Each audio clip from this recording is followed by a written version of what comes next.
My name is Rashid and I'm 47 years old. On March 15th, 2019, I died in a construction accident in Chicago. I was dead for 8 minutes. What I experienced in those 8 minutes destroyed everything I believed as a Muslim and saved my eternal soul. This is my testimony. I was born in Kandahar province, Afghanistan, in 1978. My childhood was shaped by war. The Soviets invaded when I was just a baby, and violence became the language I learned alongside Pashto. When I was 9 years old, Russian soldiers came to our village. My father stood in our doorway trying to protect us. I watched him die right there, his blood pooling on the dirt floor of our home. That image never left me. My uncle took me in after that. He was a strict man devoted to Islam in ways that went beyond devotion into something harder, something angrier. He taught me to memorize the Quran. By the time I was 12, I could recite large portions of it. Every day, 5 times a day, I bowed to Allah. Prayer became my rhythm, my identity, my purpose. When the Taliban rose to power during my teenage years, my uncle saw it as Allah's will. I was 17 when they recruited me. They told me I would be a warrior for Allah, that I would bring justice to our land, that paradise was guaranteed for those who fought jihad. I believed them. I wanted to believe them. My father's death needed meaning, and they gave me that meaning wrapped in religious duty. The training camps in the mountains taught me how to handle an AK-47, how to make explosives, how to move like a ghost through enemy territory. But more than that, they taught me who to hate. The West is evil. America is the great Satan. Christians are infidels who must be fought. I absorbed it all. I thought I was on the righteous path. By 19, I was in an active combat unit. I participated in attacks against Afghan government forces. I enforced Sharia law in villages that fell under Taliban control. I stood guard while they stoned a woman accused of adultery. I watched public executions, amputations, punishments that made my stomach turn even as I told myself this was Allah's justice. The weight of my rifle became part of my body.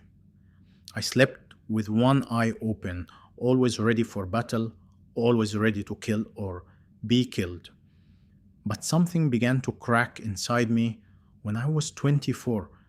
I was on checkpoint duty when a family approached. A father, a mother, 3 small children. There was confusion, a language barrier, panic in their eyes. Everything happened so fast. Shots were fired. The youngest child, a little girl maybe 6 years old, fell. Her blood stained the dirt road, and I stood there watching the light leave her eyes. That night, I couldn't pray. The words of the Salah stuck in my throat like stones. I tried to convince myself it was an accident, that it was the fog of war, that Allah would understand. But her face appeared every time I closed my eyes. The nightmares started then and never truly stopped. More operations followed, more violence, more blood. I started questioning whether this was really what Allah wanted, but I pushed those thoughts down. My fellow fighters noticed my hesitation. They called me weak. They questioned my faith. I saw some of them enjoying the violence, and something inside me recoiled. I remembered verses from the Quran about mercy and compassion, but all I saw around me was blood and brutality. The breaking point came when I was 28. We raided a home suspected of harboring a government collaborator. Inside, we found a family hiding in the back room. An elderly man, his daughter, and 2 grandchildren. My commander ordered the execution of the males. It was standard procedure to us by then, just another night's work. The grandfather was clutching something as we dragged him outside. It was a small, worn book. Even in the dim light, I could see it was a Bible, written in Dari. Before we pulled the trigger, this old man looked directly at me. His eyes held no hatred, no fear. He said 5 words that would haunt me forever: Jesus loves you, brother. Then he was gone. Something shattered inside me that day. Not broke, shattered. Those words echoed in my mind for weeks. Why would a man facing death say that to his executioner? Why would he call me brother? What kind of faith produces that kind of love? I knew I couldn't do this anymore. I couldn't kill another person. I couldn't be part of this machinery of death. Planning my escape took months. I had to be careful, meticulous. The Taliban executed deserters in the most brutal ways imaginable. I had seen them make examples of men who tried to leave. They would behead them in the village square and leave the bodies for days. Every morning I woke up wondering if today was the day they would discover my plan. Every interaction with my commanders felt like a test I might fail. I saved small amounts of money. I made contact with a distant cousin who had escaped to Pakistan years before. He was working with refugee organizations. The waiting was agony. I felt like a dead man walking, just counting down the days until either escape or execution. The night finally came in January 2007. I was 29 years old. During a supply run, I simply walked away into the darkness. For 3 days, I walked through mountain passes, my feet bleeding through my boots, surviving on stream water and the little bread I had hidden. Every sound was a bullet meant for my back. Every shadow could have been a Taliban patrol. I avoided checkpoints, villages, roads. I moved like an animal, hunted and desperate. When I finally crossed into Pakistan and collapsed at a refugee camp, I thought the hard part was over. I was wrong. 2 years in those camps felt like another kind of prison. I applied for asylum in multiple countries. The interviews, the background checks, the investigations. I lied through all of it. I told them I was just a farmer, fleeing violence. I couldn't reveal my Taliban past or I would be denied asylum or arrested, maybe both. The guilt consumed me. The nightmares intensified. I still prayed 5 times a day, but my prayers felt like shouting into an empty cave. I was going through the motions of faith while feeling nothing but emptiness inside. In 2009, I was granted asylum in the United States. I was 31 years old when I arrived in Chicago. A resettlement agency helped me find an apartment and get a job in construction. I attended English classes at night. America was everything I had been taught to hate, and yet it welcomed me with open arms. I saw Christians helping refugees, including Muslims like me. It created a cognitive dissonance I couldn't reconcile. Why would infidels show such kindness? I worked hard. I sent money back to what remained of my family in Afghanistan. I kept my head down and didn't talk about my past. I attended the local mosque occasionally, but I felt like a fraud. I was play acting at being a good Muslim while my faith crumbled inside me. The nightmares never stopped. Every night I saw their faces. The little girl at the checkpoint, the grandfather with the Bible, the woman they stoned, dozens of others whose names I never knew, but whose deaths I carried. I started drinking in secret to numb the pain. For a Muslim, this was another sin added to my growing list. I was drowning in guilt, and no amount of prayer seemed to reach Allah. No one at work knew who I really was or what I had done. My coworkers thought I was just another refugee trying to build a better life. If they knew the truth, they would have hated me. They should have hated me. I hated myself. The isolation grew deeper with each passing year. Some days I couldn't get out of bed. Depression wrapped around me like chains. I had escaped the Taliban, but I was still in prison. a prison of guilt, shame, and memories that wouldn't fade. I thought time would heal me, but it only made the wounds fester. March 15th, 2019 started as an ordinary Friday morning. The weather was cold but clear. I reported to the construction site downtown where we were working on a high rise project. We were on the 15th floor doing scaffolding work on the exterior. Morning prayer time came, but I didn't pray. I hadn't really prayed in weeks. What was the point? Allah never seemed to hear me anyway. I got my tools and joined my crew. Everything was routine, normal, safe. Then I heard it. A sound like metal groaning under too much weight. I looked up and saw the crane beam breaking loose from its support. Someone shouted a warning, but there was no time to move. The beam swung toward the scaffolding and hit me square in the chest. It felt like being hit by a speeding car. The impact knocked me backward. I felt my ribs crack. Then I was falling. My safety harness caught me for a moment, but the beam struck again and the harness broke. I was falling through the air, the sky spinning above me. I hit a lower platform on the way down and felt my back snap. The pain was indescribable. Then I rolled off and continued falling. I hit the ground from 8 stories up. Every bone in my body seemed to shatter at once. My lungs collapsed. I couldn't breathe. Blood filled my mouth. I could hear people screaming, running towards me, someone yelling to call 911. My vision started darkening at the edges. I tried to say the Shahada, the Islamic declaration of faith. There is no God but Allah, and Muhammad is his messenger. But I couldn't finish it.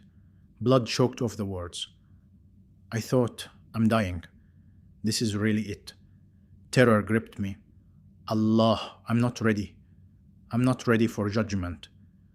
My last physical sensation was the cold concrete against my cheek.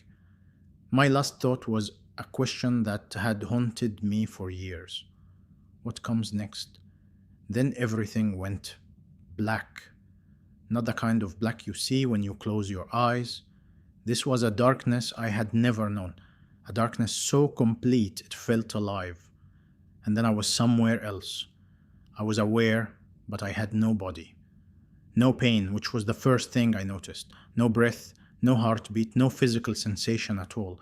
Yet I was more awake, more conscious than I had ever been in my life. I tried to open my eyes, but I had no eyes to open. I tried to move, but there was no body to move. I was pure consciousness floating in absolute nothingness. Panic rose inside me. Where am I? What is this place? Darkness surrounded me everywhere, but this wasn't just the absence of light. This was an active, living darkness that pressed against me like a physical weight. The silence was so complete it roared in my ears. There was no up, no down, no sense of direction. Just me, alone in a void that felt like it could swallow me whole. I waited for what I had been taught to expect. Good Muslims go to Jannah, to paradise. I expected the angel of death, Azrael, to appear. I expected to be asked the 3 questions every Muslim must answer after death. Who is your Lord? What is your religion? Who is your prophet? I had the answers ready. Allah, Islam, Muhammad, peace be upon him. But no angel came, no questions were asked, there was only darkness and silence. Where was the garden with rivers of wine and honey?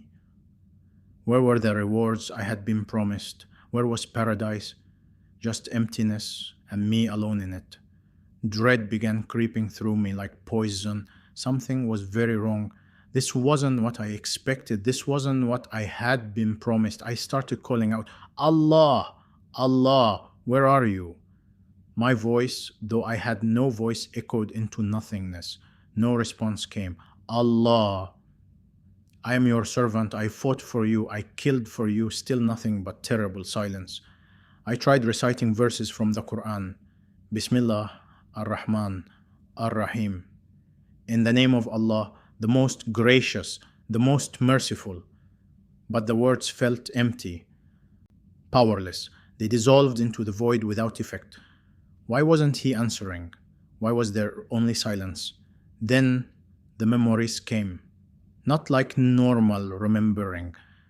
This was reliving. I saw my entire life playing before me in vivid, horrible detail. But I wasn't just watching. I was experiencing it from the perspective of my victims.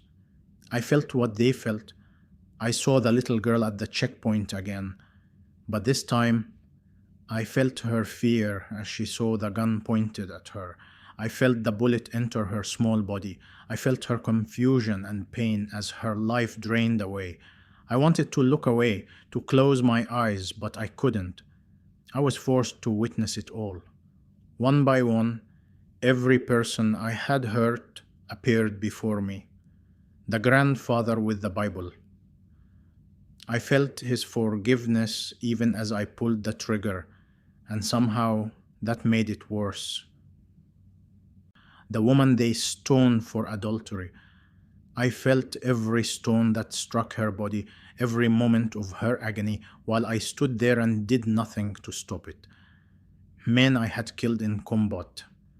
Some were soldiers, but some were just farmers with guns trying to protect their families. They had children, they had dreams. I had ended all of that. Every lie I told, every moment of cruelty, every time I caused pain or chose hatred over mercy. Even small things came back to me. The weight of it all was crushing. I saw my whole life as a tapestry, woven from sin and violence. I tried to justify myself. I was following orders. I was serving Allah. I was fighting a holy war, but the excuses rang hollow in that place. Deep down, I had known. I had always known. I had chosen violence. I had chosen hatred. I had chosen death. No one forced my hand. I was guilty. Completely, utterly, inexcusably guilty. Then I felt myself descending, sinking like a stone in deep water. The darkness became heavier, pressing down on me from all sides. The temperature dropped until I felt cold that burned, then rose until heat froze my very being.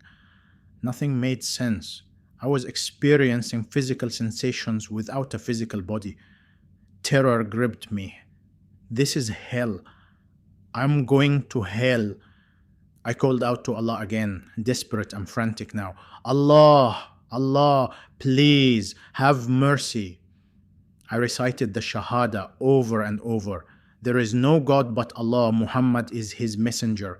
Please, I am Muslim. I am your servant. I remembered the hadith that spoke of Allah's mercy exceeding his wrath. Your mercy is greater than your anger. Please show me mercy. But there was only silence. The darkness grew darker still, if that was even possible. A thought crept into my mind, terrible and blasphemous. What if he's not there? What if Allah doesn't exist? What if I've been wrong all along? No, that's impossible. I pushed the thought away, but it came back stronger. What if Islam was wrong? What if I fought for a lie? What if I killed for a faith that was false? These thoughts were blasphemy. In life, I would have been executed for even thinking them. But here, alone in the void, I couldn't stop them from coming. Everything I had built my life on was crumbling. I had nothing left, no faith, no hope, no God who would answer me. I gave up calling to Allah. He wasn't going to answer. The truth settled over me like a burial shroud. I deserved this. I had murdered children. I had terrorized innocent people. This was justice. This was what I had earned. All fight left me. Let hell take me. It's what I deserve. Absolute hopelessness consumed me. There was no escape, no redemption, no second chances. This is eternity now, forever in darkness, forever alone, forever crushed under the weight of my sins. I wished I could simply cease to exist, but my consciousness remained sharp and clear. My own personal hell was eternal awareness of everything I had done wrong. How long I remained in that state, I cannot say. Time had no meaning there. It could have been moments or years. All I knew was darkness, isolation, and despair. I had hit the bottom, and the bottom was bottomless. Then, in the depth of my despair, something changed. At first, it was so subtle I almost missed it. The darkness wasn't quite as dark anymore. I saw a pinpoint of light, impossibly far away, like a single star in a moonless sky. I stared at it. Was it real? Or was this another form of torment? Was I losing my mind? The light didn't move or change. It just existed. And even that tiny point of light gave me something I thought I had lost forever. Hope. A small, fragile hope, but hope nonetheless. Then the pinpoint began expanding, or perhaps I was moving toward it. I couldn't tell which. The darkness around me seemed to recoil from it. The light grew brighter, larger, but it wasn't harsh or painful. It was warm, gentle, like sunrise after the longest night of your life. Fear crept back in.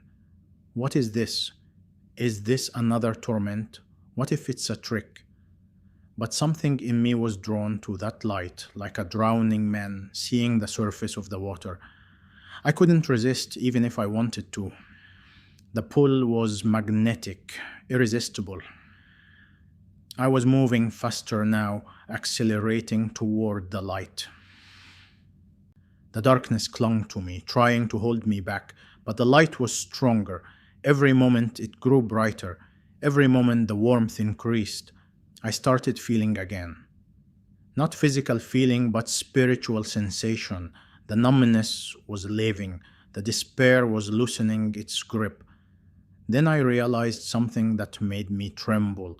The light wasn't just light, it was someone. There was a being in that light, a person. I could sense him before I could see him clearly. The presence was overwhelming, power that made nuclear weapons look like candles, authority that could speak worlds into existence. Yet instead of terror, I felt peace, a peace I had never known in life or death. How could I feel peace in the presence of such power? The light became a form, a human form, but glorified beyond anything earthly. I cannot adequately describe what I saw. Words fail me even now. He was radiant, brilliant, yet somehow I could look at him without being destroyed. His face held both strength and gentleness. His eyes contained the entire universe, every moment of history, every joy and sorrow that had ever existed. Those eyes looked at me, into me, through me. They saw everything, every sin, every thought, every secret I had ever kept. Nothing was hidden from that gaze. And yet, there was no condemnation in those eyes, only love. A love so pure and complete, it should not have been possible. Then I noticed his hands. There were wounds there, not scars, but actual wounds. Holes that went straight through his palms. His feet bore the same marks. His side had a gash as if from a spear. I knew what those wounds were. Even as a Muslim, I knew the story of the crucifixion. But we had been taught that Jesus never actually died on the cross, that Allah took him up to heaven before the Romans could kill him. Yet here he stood before me, bearing the marks of crucifixion in his glorified body.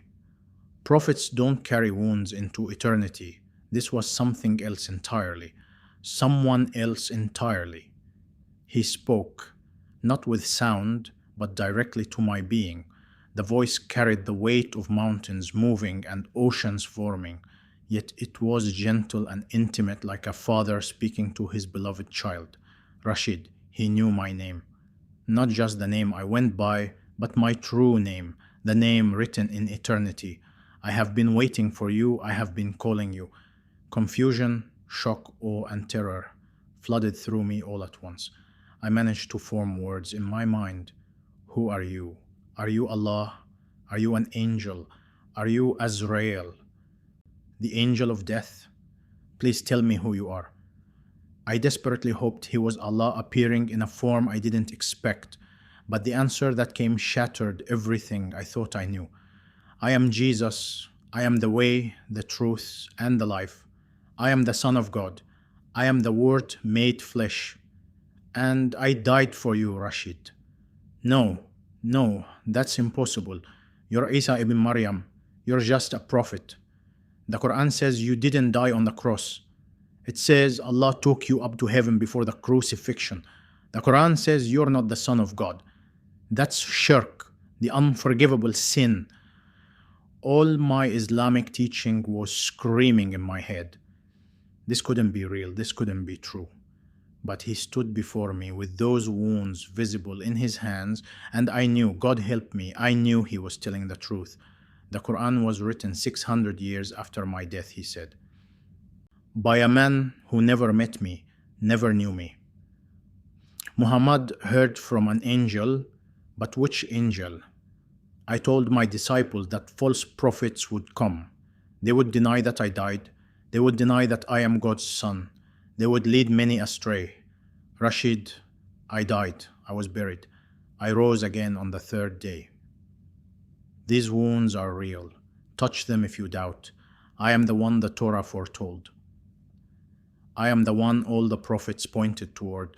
I am the Alpha and Omega, the beginning and the end. But I was taught differently. I believed something else my entire life. I killed for Islam.